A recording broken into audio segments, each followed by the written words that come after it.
समय थम सा गया था। शिव अपनी पत्नी का जलता हुआ शरीर बाहों में लिए ब्रह्मांड में भटक रहे थे। उनका दर्द तीनों लोकों को दहला रहा था। यहाँ तक कि देवता भी डर गए थे। एक सन्यासी का प्यार पूरे ब्रह्मांड को अपनी पकड़ में ले रहा था। क्या ये दुनिया की सबसे पहली प्रेम कहानी थी? यह सबसे दर्दनाक जुदाई की कहानी है। यह शिव और शक्ति के अनोखे प्रेम की दास्तां है। एक ऐसा प्यार जिसमें मोहब्बत, त्याग और अटूट रिश्ता शामिल था। ब्रह्मांड के सृजन के बाद ब्रह्मा ने सार्वजनिक प्रशासन की जिम्मेदारी अपने मानसिक पुत्रों को सौंपी। उनमें से एक थे दक्ष प्रजापति, जो उसमें जनसंख्या बढ़ाने की खास ताकत थी। वह चमकदार और प्रभावशाली था, लेकिन ताकत के साथ साथ उसमें घमंड भी पनपने लगा।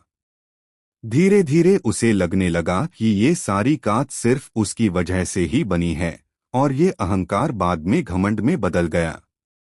दक्ष की कई बेटियों में से सती सबसे अनोखी थी, जो खुद आदिशक्ति का अवतार थी। बचपन से ही उसका दिल शाही ठाठ बाट की तरफ नहीं, बल्कि योगी की ओर खिंचा चला गया था, जो कैलाश की ठंडी शांति में मग्न रहता था, जिसके राख से ढके बालों में गंगा बहती थी और जो अपने गले में लिपटी नाग के साथ ध्यान में लीन रहता था। वो भगवान शिव थे।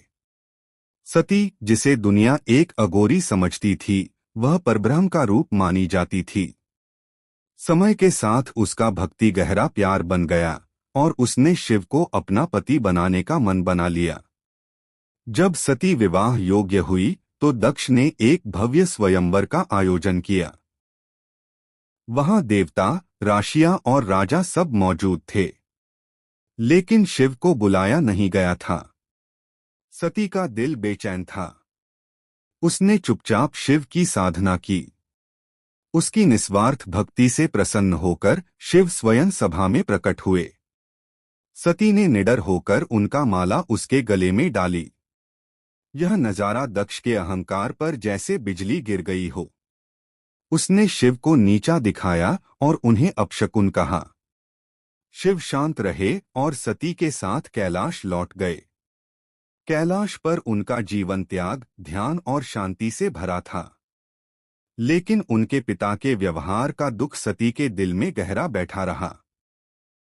इसी बीच दक्ष का घमंड शांत नहीं हुआ। उसने एक भव्य यज्ञ का आयोजन किया, जिसमें सभी देवताओं और ऋषियों को बुलाया गया। लेकिन शिव और सती को जानबूझकर आमंत्रित नहीं किया गया। यह कोई भूल नहीं थी, बल्कि अपमान करने की कोशिश थी। जब सती को यह पता चला तो वह अपने पिता के घर और अपने पति की इज्जत के बीच फंस गई। उसने शिव से यज्ञ में जाने की अनुमति मांगी। शिव ने समझाया कि जहां अपमान हो सकता हो वहां जाना ठीक नहीं है। लेकिन सती का एक बेटी के प्रति प्यार बहुत गहरा था।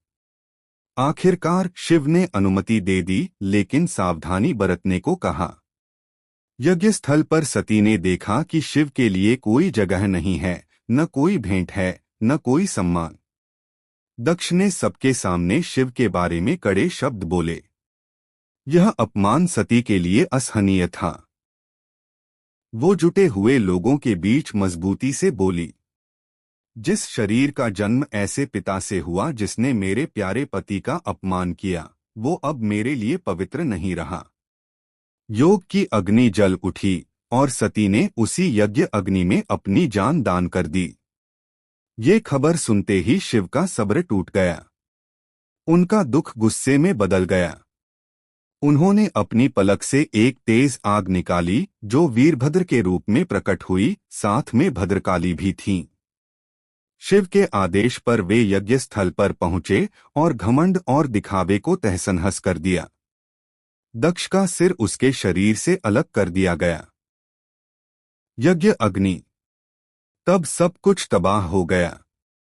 शिव का गुस्सा देवताओं की प्रार्थनाओं से कम हो गया।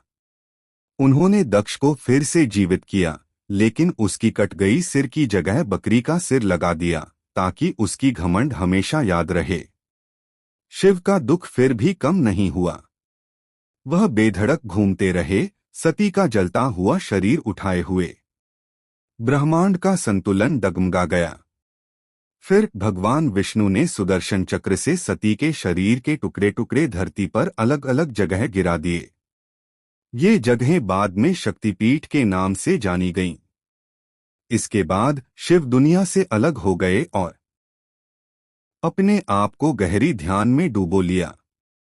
समय का पहिया फिर घूमा और सती का जन्म पार्वती के रूप में हिमावत और मैना देवी के यहाँ हुआ।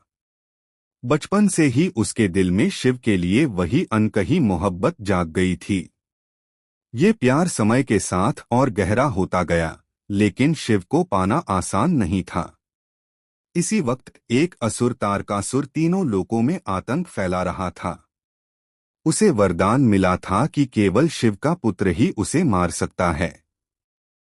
देवता चिंतित थे क्योंकि शिव, जो अलग थलग और ध्यान मग्न थे, कामदेव ने शिव का ध्यान भंग करने के लिए खुशबू, फूलों की बारिश और मीठी हवा चली।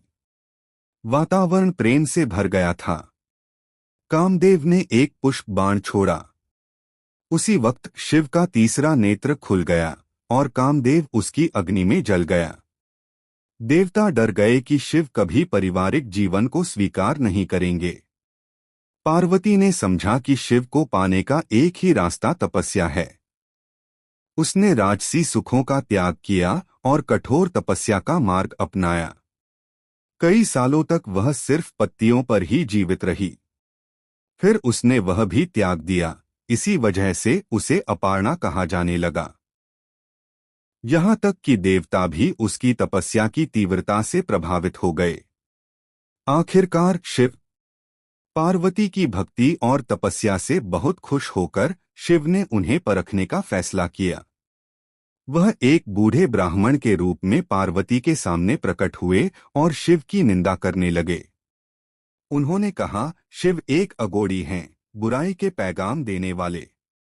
उनकी पूजा करना बेकार है। पार्वती ने शांत लेकिन दृढ़ आवाज में जवाब दिया, तुम शिव को नहीं जानते। वे परम सत्य हैं, तीनों लोकों के स्वामी हैं। मेरा मन हमेशा उनके चरणों में रहेगा। उनकी अडिग भक्ति देखकर शिव प्रसन्न हुए और अपनी असली दिव्य रूप में प्रकट हुए। उसने उसे अपनी पत्नी के रूप में स्वीकार कर लिया। फिर शिव और पार्वती की दिव्य शादी की तैयारियां शुरू हो गईं। देवता, असुर और गंधर्व सभी इस अद्भुत शादी के साक्षी बने।